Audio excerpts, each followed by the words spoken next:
Et coucou tout le monde, c'est Maro de la Porte du Paradis. Donc aujourd'hui, on va faire une vidéo assez spéciale. On vous expliquera tout parce que au premier abord, ça va être complètement what the fuck. Mais d'ailleurs, c'est le but. Hein, c'est plus humoristique qu'autre chose. Même s'il y aura quand même un petit grain de sérieux.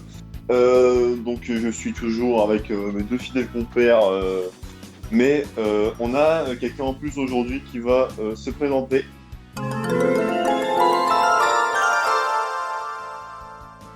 Hey tout le monde, ici Canin en direct de la Porte du Paradis. Une future recrue apparemment si je crasse un peu de place. Ils sont d'accord? Jamais. Faut payer pour ça.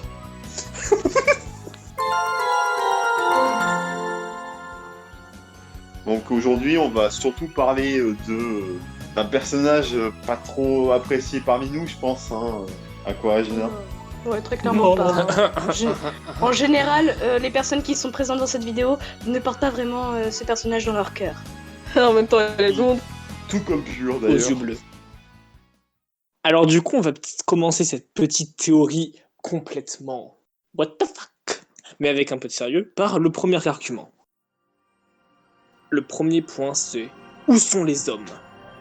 Dans le manga, il est dit que dans le monde des sirènes, il n'y a pas d'hommes. Ce qui est complètement débile, parce que, premièrement, comment les sirènes font pour se reproduire? Cela ne nous est pas expliqué. Ensuite, nous voyons que il y a des sirènes telles que Meru qui ont une maman.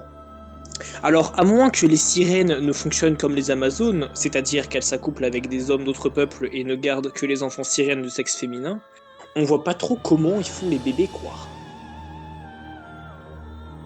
Donc comme dit dans le premier argument, il n'y a pas de triton dans l'œuvre, ce qui ramène à des choses quand même assez bizarres, on va dire.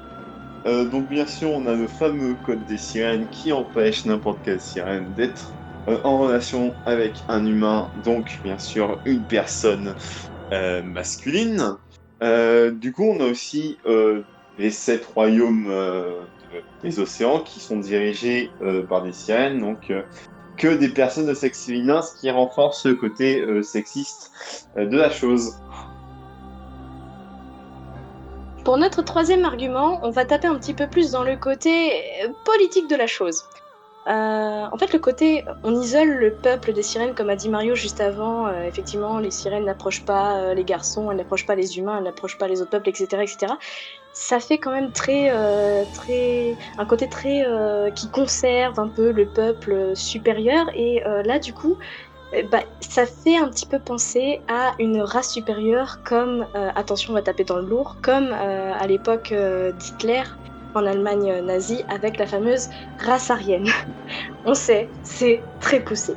Petit fait rigolo, en plus, on peut remarquer que Aqua est, comme par hasard, blonde aux yeux bleus. Tin, tin, tin. Sans oublier du coup, Lucie qui prendra sa suite dans le manga papier, qui, elle aussi, comme par hasard, est blonde aux yeux bleus. Donc voilà, ça fait un petit peu, encore une fois, penser à la fameuse race aryenne, parce qu'on disait dans cet idéal-là que les personnes les plus fortes étaient représentées comme des personnes grandes, musclées, blonds aux yeux bleus. Donc du coup, on est un petit peu en droit de se dire que peut-être Aqua essaie de mettre en place des jeunesses aquariennes. On notera en plus que, comme on l'a déjà dit dans de nombreuses vidéos, elle n'hésite pas à massacrer tout un peuple sous prétexte que il est dangereux, ce sont des démons, ce sont des méchants, gna gna gna gna. Il n'y a que elle qui dit ça. Jusqu'à preuve du contraire, on n'a jamais eu de preuves concrètes comme quoi les Pantarasa étaient vraiment dangereux pour le monde sous-marin. Mais bon, passons. Du coup, ça fait quand même un peu écho à l'histoire réelle, du coup, que nous, on connaît dans le monde réel, avec justement la guerre mondiale, et ça fait écho justement à l'extermination des Juifs par les Allemands. Et petit fait historique en plus, pendant la guerre, les Japonais étaient du côté de l'Allemagne nazie. Et bien sûr, comme vous le savez tous, Pichi Pichi Pitch est une œuvre japonaise. Et autre petit fun fact, nous apprenons dans la saison 2 que Taro Mitsuki part en Allemagne et que Kaito et certains épisodes se trouvent à Hawaï. Or, ces 3 lieux sont historiquement liés par rapport à la Seconde Guerre mondiale. Pour l'Allemagne, je pense que c'est assez clair. Le Japon aussi, de ce fait. Pour Hawaï, il se trouve qu'il y a eu la bataille de Pearl Harbor, où les Japonais ont bombardé le port de Pearl Harbor, justement, qui se trouve à Hawaï. C'est cool, non? Ta-na-na-na. Notre 4e argument donc repose sur Aqua, la mauvaise stratège. Vous vous demandez sûrement pourquoi la mauvaise stratège. Eh bien, vous voyez, nous avons Aqua Regina, donc de Mermaid Melody, et nous avons Athéna des Chevaliers du Zodiac. Elles ont beau se ressembler physiquement et avoir le même rôle dans le même univers, dans leurs univers respectifs, nous voyons très clairement que notre déesse des océans n'est clairement pas une aussi bonne stratège que sa collègue. Nous avons vu déjà aussi dans le point précédent qu'elle extermine tout un peuple, le peuple des Pantarasa, pour une raison que l'on ignore vraiment, mais elle a épargné les jumeaux, qui sont soi-disant hyper puissants, et je rappelle, héritiers de la couronne des Pantarasa. Elle est à l'origine de la souffrance de Gaito, parce que oui, on le rappelle aussi, elle l'a abandonné tout seul dans l'océan, tandis que Gaito a pu grandir dans une famille heureuse à la surface. Et elle a donc laissé échapper une famille pantaracienne, une des membres, la mère des Licto et Mikaru, qui s'est donc échappée à la surface, qui a pu donc avoir des enfants, et elle s'est barrée avec un sceptre. Le même genre de sceptre qu'on voit Gaito avec. Donc qui pourrait théoriquement appartenir à la famille royale. Et comment ça se fait qu'elle ait pu avoir un tel objet en sa possession? Est-ce qu'elle serait de la descendance royale? Comment Aqua a pu laisser ça passer? Parce qu'après tout, c'était une Pantarasa, ils étaient en pleine guerre à ce moment-là.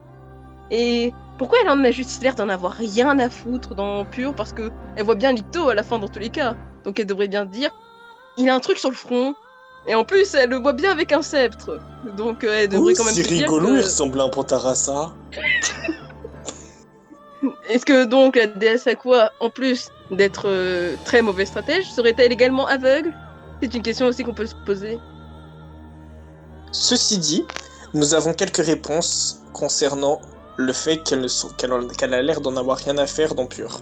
En effet, comme dit précédemment dans la saison 1, il nous est expliqué que les chœurs des 7 sirènes doivent battre à l'unisson pour faire apparaître Aqua Regina. Donc nous pouvons supposer à partir de cela que déesse Aqua est capable de lire dans le cœur des sirènes. Cela expliquerait comment Aqua Regina est au courant des sentiments que Lucy ressent envers Kaito. Et cela expliquerait également qu'elle veuille bien sauver Gaito en offrant la possibilité à Sarah de chanter une dernière fois, Kodo.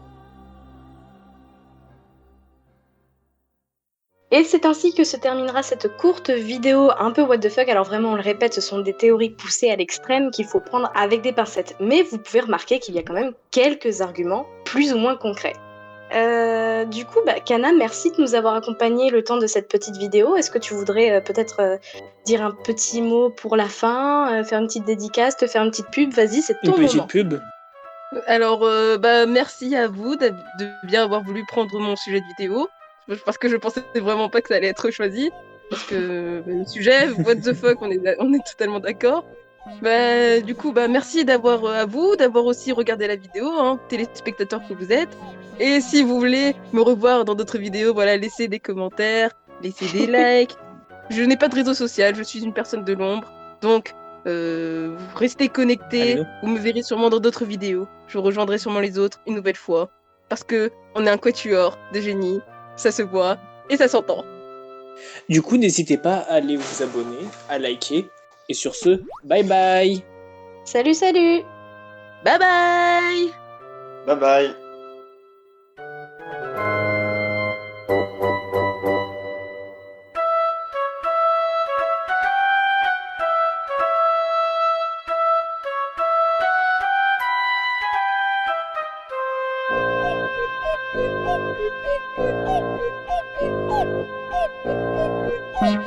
Thank you.